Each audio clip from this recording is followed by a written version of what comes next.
시간 함께 하여 주셔서 전한 자의 입술을 주장하시고 듣는 자의 마음을 열어주셔서 하나님의 말씀 음성으로 듣게 하여 주옵소서. 성령의 바람을 불어주시고 이 시간 말씀 들을 때에 성령의 불을 내려 주시옵소서. 예수님의 이름으로 기도하옵나이다. 아멘. 할렐루야.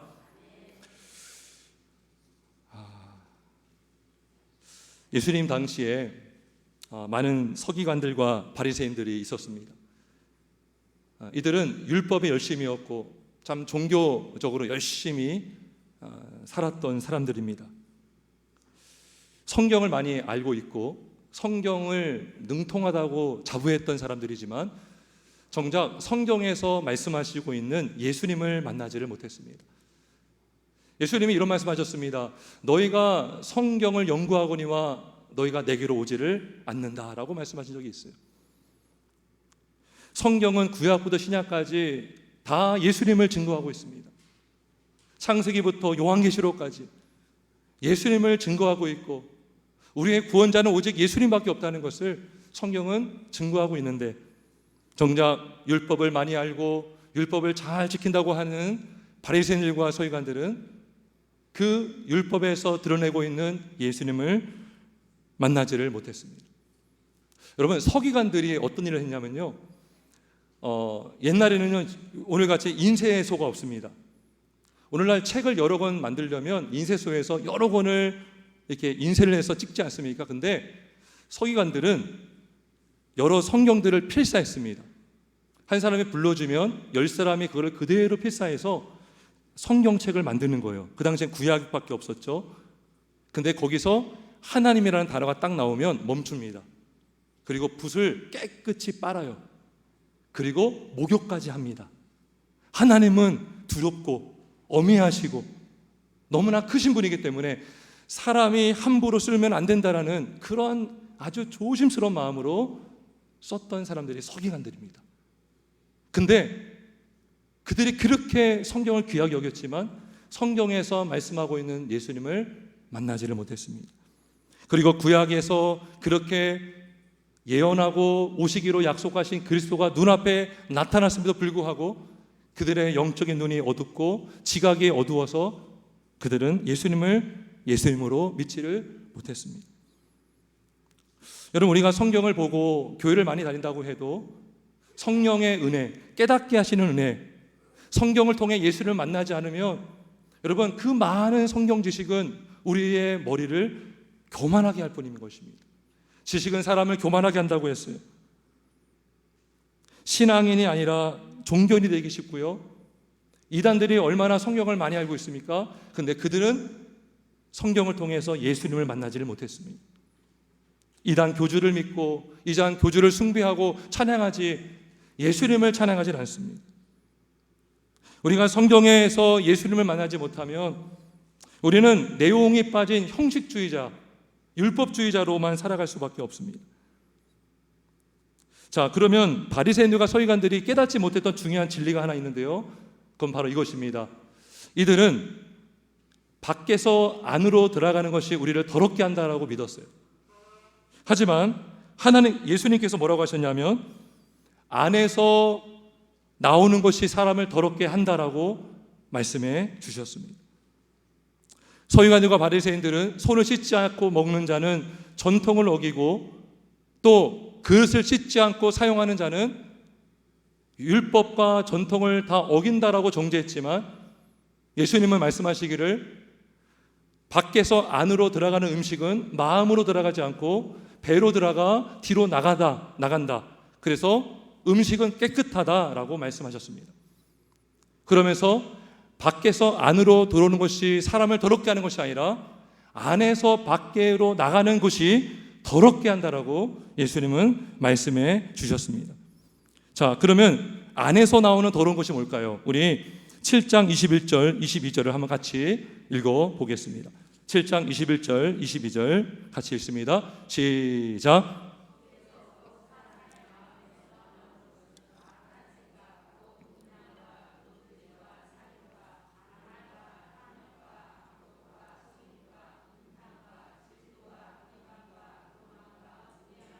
네, 이게요 총 13가지 또는 12가지입니다. 사실은 12가지입니다. 왜냐하면 악한 생각을 말하면서 곧 12가지를 말하거든요. 이 모든 12가지 요소들이 악한 생각 안에 다 들어가 있는 것이죠. 여기 나오는 나쁜 단어들만 지금 적혀 있습니다. 부정적인 단어, 굉장히 거북한 단어들만 적혀 있습니다. 이거를 하나하나만 우리가 설교해도요 많은 분량이 될 수 있어요. 간단히 말씀드리면 음란은 뭡니까? 음탕하고 난잡하다는 거예요. 도둑질은 자기가 가진 것에 만족하지 못하는 것이죠. 다른 사람의 소유를 빼앗는 행위를 말합니다. 살인도 마찬가지죠. 다른 사람의 생명을 앗아가는 거예요. 간음, 부부 사이 외에 맺는 성관계를 간음이라고 합니다. 탐욕은 그거예요. 절제하지 못하는 마음입니다.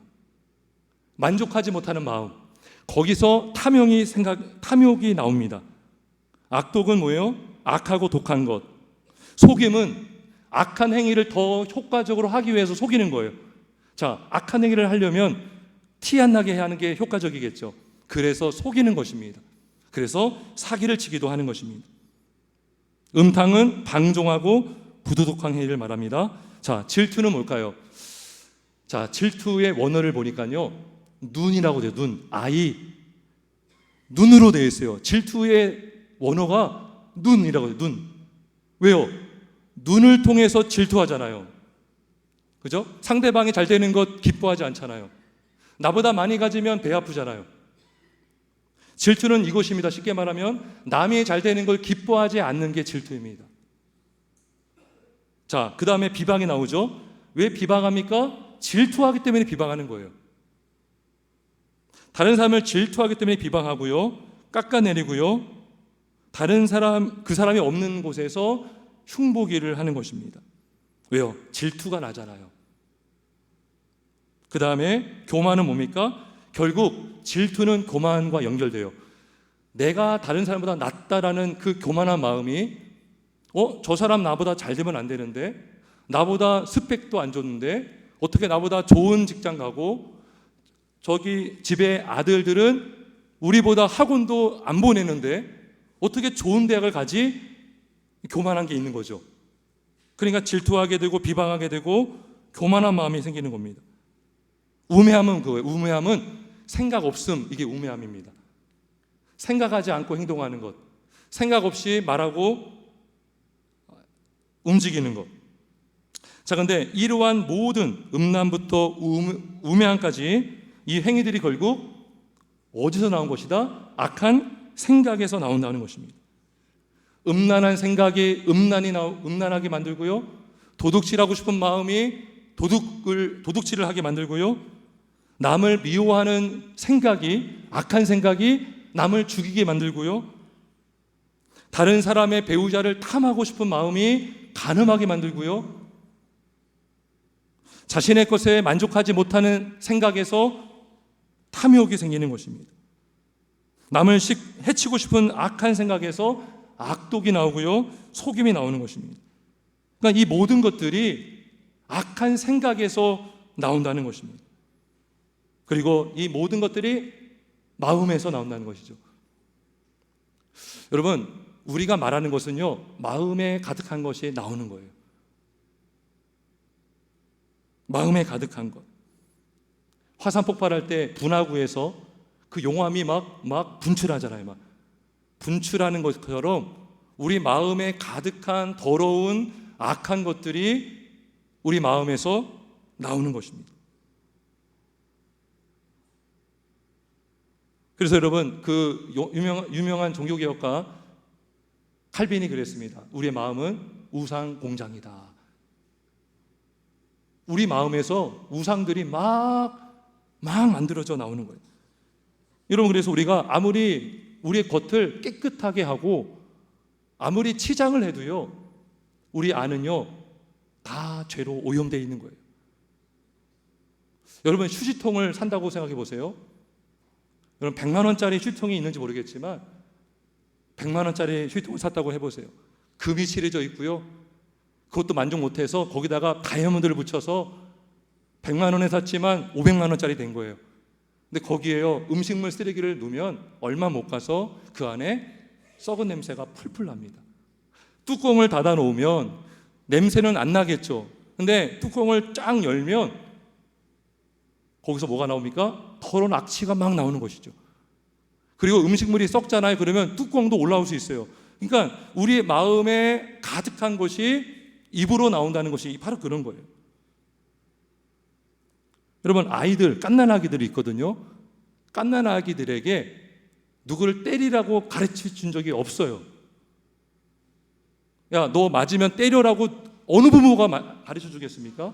근데 아기들이 막 어려서부터 꼬집기를 하고요, 머리를 뜯고요, 그 다음에 때리고 막 그래요.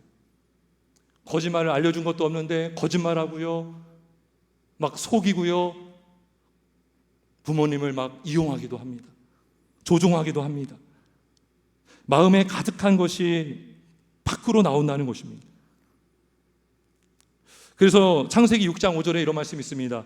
여호와께서 사람의 죄악이 세상에 가득함과 그의 마음으로 생각하는 모든 계획이 항상 악할 뿐임을 보셨다 그래요.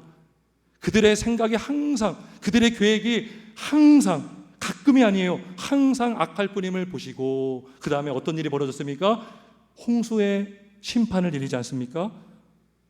예레미야 17장 9절에도 보면 만물보다 거짓되고 심히 부패한 것은 마음이라 누가 능히 이를 알리오마는, 만물보다 거짓되고 심히 부패한 것이 마음이다 라고 말씀합니다.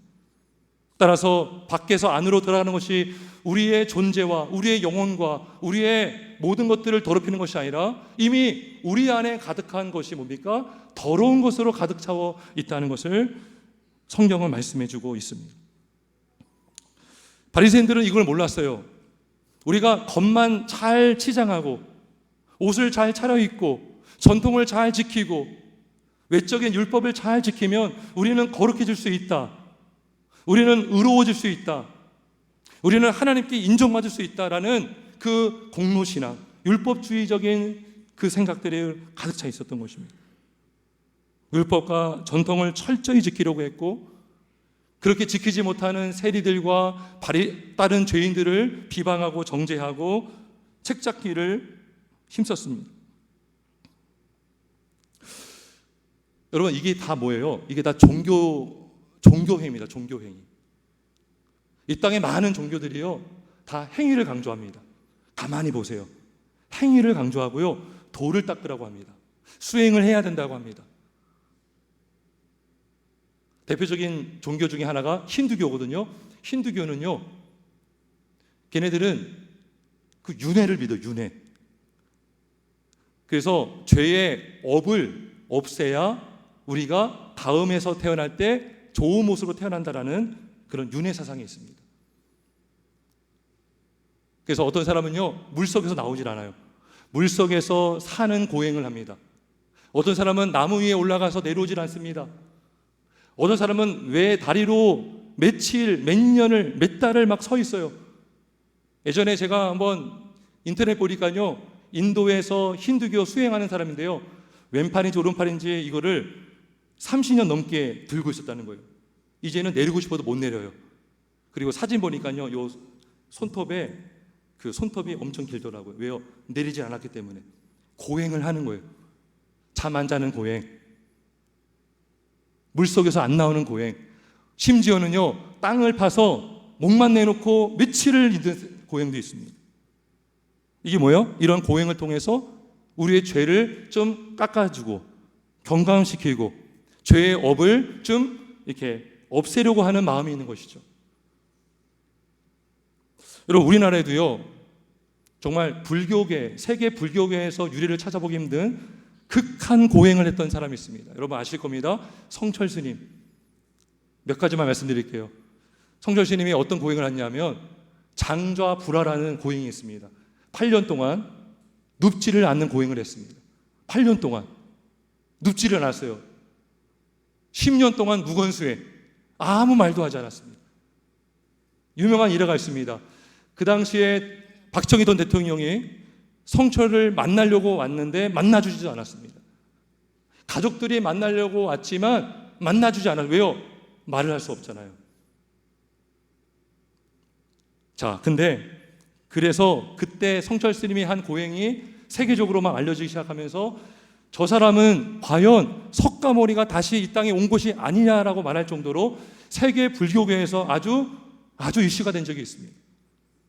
자, 그랬던 성철 스님이 54년 동안 단절했던 하나밖에 없는 딸을 찾아갑니다. 죽기를 얼마 앞두고. 그리고 그 딸에게 마지막으로 한 말이 있습니다. 제가 읽어보겠습니다. 내가 인생을 잘못 선택했다. 나는 지옥에 간다. 내 죄는 산보다 높고 바다보다 깊은데 어찌 이를 감당하랴. 내가 80년 동안 포교한 것은 다 헛것이로다. 우리는 구원이 없다. 죄값을 해결할 자가 없기 때문이다. 그래서 이거 꾸며낸 이야기 아닙니다. 실제로 그 당시에 기자들이 인터뷰하고 기록된 기사들이 다 있습니다. 인터넷에. 심지어 성철은 뭐라고 했냐면 석가모니도 지옥에 가 있다라고 했어요. 그때 불교들이 아주 발칵 뒤집어졌죠. 그 해명을 하느라 아주 애를 썼습니다. 뭐라고 해명했냐면 성철 스님이 너무나 자비로워서 지옥에 있는 사람들과 함께 하려고 지옥에 갔다고 얘기를 했어요. 근데 본인은 지옥에 갔습니다. 이 뭐예요? 성철 스님이 왜 무건수행했을까요? 우리가 말하면 실수하잖아요. 말하면 나도 모르게 거짓말하잖아요. 남을 흉보잖아요. 아유, 차라리 말하지 말자. 그래야 죄를 안 짓지 했는데 10년 동안 말 안 했지만 마음속에서 뭐 어떤 마음이 들어요? 미운 마음, 음란한 마음, 탐심. 10년 동안 그럴 수 있어요. 나는 왜 못 누울까? 눕고 싶은 마음. 이 마음속으로 그 탐욕이 있는 거예요. 결국 깨달은 게 뭡니까? 나는 지옥에 간다. 우리는 구원이 없다 그랬어요. 로마서 3장 20절에 말씀합니다. 그러므로 율법의 행위로 그의 앞에 의롭다 하심을 얻을 육체가 없나니 율법으로는 죄를 깨달음이니라. 할렐루야. 율법으로는 죄를 깨달을 뿐입니다. 율법은 필요합니다. 구원받은 자가 하나님의 영광 위에서 우리는 율법을 지키면서 하나님을 경외하고 하나님과 교제하며 살아가죠. 근데 그 율법은 구원을 얻기 위해서 지키는 것이 아니라 하나님을 사랑하기 때문에 지키는 것이죠. 근데 이 땅의 많은 종교들은 구원을 얻기 위해서 수행을 하고 고행을 하고 금욕을 하고 율법을 지키려고 합니다. 이게 뭐예요? 다 행위로 구원을 얻으려고 하는 것이죠. 내 힘으로 죄의 문제를 해결하고 싶은 욕망이 있는 것입니다. 여러분, 우리가 나쁜 소리를 듣지 않기 위해서 귀를 막아도요, 이미 우리 안에 나쁜 마음이 있어요. 우리가 음란한 것 보지 않으려고 해도 우리 마음속에 이미 음란한 마음이 있습니다. 더러운 것을 보지 않으려고 눈을 막지만 우리 안에 더러운 마음이 있다고요. 오래전에 어린이 캠프에서 목사님이 아이들에게 그렇게 설교하더라고요. 여러분들 죄 안 지는 법 알려주겠습니다. 스마트폰 보지 마세요. 막 그러더라고요. 더러운 건 멀리 치우세요. 근데 그때만 안 보고요, 또 다시 봅니다. 저는 그때는 그게 맞는다고 생각했는데 말씀을 묵상하면서 이미 그런 것들이 안으로 들어오기 전에 음란한 것이 우리에게 들어오기 전에 우리 안에 음란한 마음이 있다고요. 우리가 악한 말을 하지 않으려고 말을 안 하지만 이미 우리 마음속에 악한 생각, 미운 마음, 비방하는 마음, 질투하는 마음이 있다는 것입니다.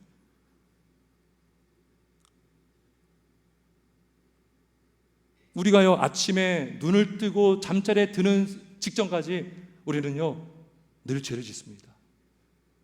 악한 생각으로, 온종일. 근데 제가 또 깨달은 게 있어요. 꿈속에서 죄를 짓더라고요. 저는 잠자는 시간 말고 그 외의 시간은 나쁜 생각만 하는 줄 알았더니 우리는 꿈속에서도 남을 때리기도 하고요. 그런 경우 있지 않으세요? 막 싸우는 꿈도 꾸고, 막 도망가는 꿈도 꾸고, 미워하는 꿈도 꾸고. 그러니까 24시간 우리는요, 늘 죄로 가득한 생각을 하고 있다는 것입니다. 바울이 그랬어요. 오호라 나는 죄인이로다. 죄인 중에 내가 괴순이라. 오호라 나는 공고한 사람이로다. 누가 나를 사망의 몽에서 건져내랴. 그래서 우리의 죄의 문제를 우리가 해결할 수가 없다는 것입니다. 로마서 6장 23장을 말씀합니다. 죄의 삭은 사망이다. 사망이다. 하나님과 영원한 분리가 사망이지 않습니까?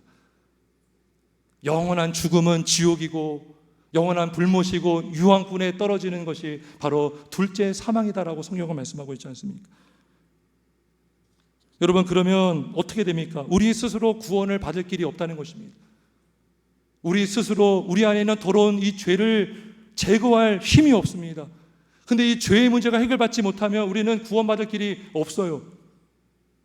인간 스스로 이 죄의 문제를 해결받을 수가 없는 것입니다. 우리 안에 선한 것이 없기 때문에, 우리 안에 구원의 능력이 없기 때문에 우리 스스로 결코 우리는 구원을 받을 수가 없습니다. 그러면 구원은 어떻게 받습니까? 우리 외부의 힘으로 우리는 구원을 받는 것입니다. 다른 사람의 힘도 아니고 오직 살아계시고 전능하시고 이 땅의 구원자로 오신 예수 그리스도만이 저와 여러분의 구원자가 되심을 믿으시길 예수님의 이름으로 축원합니다. 우리의 밖에서 오시는, 우리 내부가 아닌 우리를 구원하시기 위해서 이 땅에 오신 예수님의 피만이 우리를 깨끗하게 하고 우리의 죄를 사해 주시는 능력의 피가 되는 줄 믿습니다. 디모데전서 1장 15절, 믿보다 모든 사람이 받을 만한 이 말이요 그리스도 예수께서 죄인을 구원하시려고 세상에 임하셨도다. 아멘. 죄인을 구원하시려고 세상에 오셨습니다. 고린도후서 5장 21절, 하나님이 죄를 알지도 못한 이를 우리를 대신하여 죄로 삼으신 것은 우리로 하여금 그 안에서 하나님의 의가 되게 하려 하심이라. 죄를 알지도 못하신 이가 죄가 되셨다는 거죠. 그래야 우리의 죄를 사해 줄 수 있기 때문에, 우리 힘으로 죄를 없앨 수 없기 때문에 예수님이 친히 죄인이 되신 것입니다. 그리고 세례 요한에게 세례받았죠. 세례를 받는다는 것은 죄가 씻겨진다는 건데, 예수님이 세례 요한에게 세례를 받았다는 것은 예수님이 죄인이 되신 것입니다. 신이 죄가 되셔서 앞으로 십자가에 흘릴 피를 미리 보여주셨던 사건이 바로 요단강에서 세례를 받으신 사건입니다. 그리고 예수님은 실제로 십자가상에서 피 흘려 죽임을 당하셨습니다. 히브리서 9장 12절 말씀합니다. 염소와 송아지의 피로 하지 아니하고 오직 자기의 피로 영원한 속죄를 단번에 이루사 단번에 성소에 들어가셨느니라. 염소와 송아지의 피로 우리는 찢겨질 수 없습니다. 피 흘림이 없이는 사함이 없는데 예수의 피가 없이는 우리의 죄가 씻겨질 수가 없는 것입니다. 하지만 예수님이 피 흘리심으로 우리가 사함을 받고, 믿는 자는 사함을 받고 구원을 받게 되는 줄 믿습니다. 이사야서 1장 18절 말씀합니다. 너희 죄가 주홍 같을지라도 눈과 같이 희어질 것이요 지롱같이 붉을지라도 양털같이 희게 되리라. 무엇이요? 예수의 피만이 우리의 죄를 씻겨주시는 예수님의 사랑이요 능력인 줄 믿습니다. 하나님은 공의의 하나님이시고 사랑의 하나님이십니다. 예수님, 죄 없으신 예수님께서 완전하신 순종과 피 흘리심으로 하나님의 의를 완전히 이루셨고, 이제 그 예수를 믿는 자를 의롭다 하여 주셔서 예수님은 우리를 위하여 죽으심으로 하나님께서 우리에 대한 자기의 사랑을 확증해 주셨습니다. 십자가 사건은요, 하나님의 공의와 사랑이 이루어진 놀라운 장소가 되는 것입니다. 하나님의 공의 때문에 죄 없는 예수님이 죽임당하셨고, 하나님의 사랑 때문에 그 예수를 믿는 자마다 멸망치 않고 영생을 얻게 되는 하나님의 놀라운 사랑, 그것이 바로 복음인 줄 믿습니다. 여러분, 그런 고민 안 하세요? 나 죄 사함 받았습니다. 근데 죄만 사함 받고 우리의 마음은 여전히 그대로인 건 아닌가라는 고민을 할 때가 있지 않습니까? 나는 예수도 믿고 있고, 나는 세례도 받고 있고, 나는 체험도 한 것 같은데 왜 나는 넘어질까? 왜 나는 똑같은 죄를 자꾸 짓고 싶은 마음이 있는가? 그건 바로 우리 안에 죄가 있기 때문인 것이죠. 우리가 죽어야 우리는 영화의 단계가 될 것입니다. 예수님이 다시 오셔야 우리는 육체가 부활할 것입니다. 그 전까지는 우리는 이 땅에서 피 흘리기까지 죄와 싸워야 되는 하나님의 자녀가 되는 것입니다. 근데요, 그것도 우리 힘으로 되지가 않아요. 그래서 하나님께서 우리에게 예수님만 보내준 것이 아니라 또 보내준 분이 계십니다. 누굴까요? 바로 성령님이십니다. 할렐루야, 성령님. 그죠?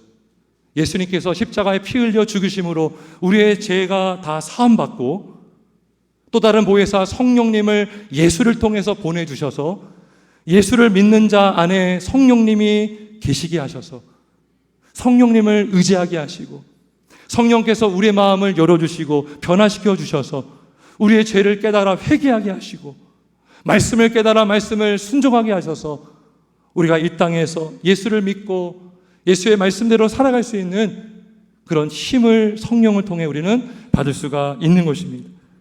에스겔서 36장 26절 27절을 말씀합니다. 또 새 영을 너희 속에 두고 새 마음을 너희에게 주되 너희 육신에서 굳은 마음을 제거하고 부드러운 마음을 줄 것이며 또 내 영을 너희 속에 두어 너희로 내 율례를 행하게 하리니 너희가 내 규례를 지켜 행할지라 라고 말씀합니다. 여러분, 성령을 주지 않았다면 우리는 죄를 사함받았지만 우리의 마음은 여전히 딱딱한 마음으로 될 수밖에 없지만 예수님의 복음과 함께 성령의 은혜를 주심으로 우리의 마음은 열어지고 우리의 마음은 부드러운 마음으로 변화가 되어서 우리 안에 여전히 죄가 있지만 죄가 우리를 주장하지 못하고 성령이 우리를 더 주장하고 우리를 지배함으로 죄와 싸워 이길 수 있는 능력을 성령님이 주심을 믿으시길 주의 이름으로 축원합니다. 그래서 여러분, 우리는 순종할 수 있어요. 우리는 구원받기 위해서 율법을 지키는 것이 아니고 구원받기 위해서 전통을 지키는 것이 아니라 하나님의 무한한 사랑으로 구원받았기 때문에 성령을 의지하여 계명을 지킬 수가 있는 줄 믿습니다. 그래서 여러분, 아까 21절, 22절에 보면 막 더러운 것들이 막 나왔잖아요. 이게 뭐예요? 악한 열매거든요.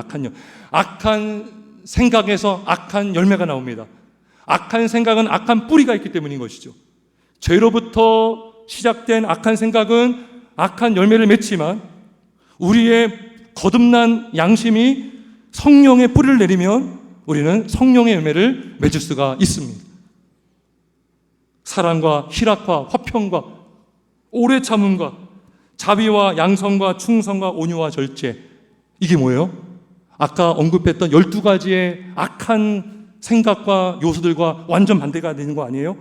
질투, 비방, 그게 아니라 사랑, 희락, 화평, 절제, 탐욕이 아니라 절제, 충성, 양선, 자비, 이 모든 것을 금할 법이 없다라고 주님 말씀하십니다. 성령의 충만을 받으면 우리는 성령의 충만한 열매를 맺을 수가 있습니다. 여러분, 그래서 예수님께서 십자가 달려 죽으실 때에 피만 흘리지 않으셨어요. 또 뭐를 주셨습니까? 물과 피를 쏟으신 줄 믿습니다. 여기서요, 피는요 우리의 속죄를 말하고요, 물은 우리의 정화를 말해줍니다. 그래서요, 우리가 칭의를 받고 의롭다 칭함받고 죄사함 받았지만 동시에 우리는 거룩해질 수가 있는 것입니다. 우리의 마음이 변화되고 우리의 마음이 성령께서 부드러운 마음으로 변하게 하사 하나님을 향한 선한 열심을 하는 백성이 되게 하시는 줄 믿습니다.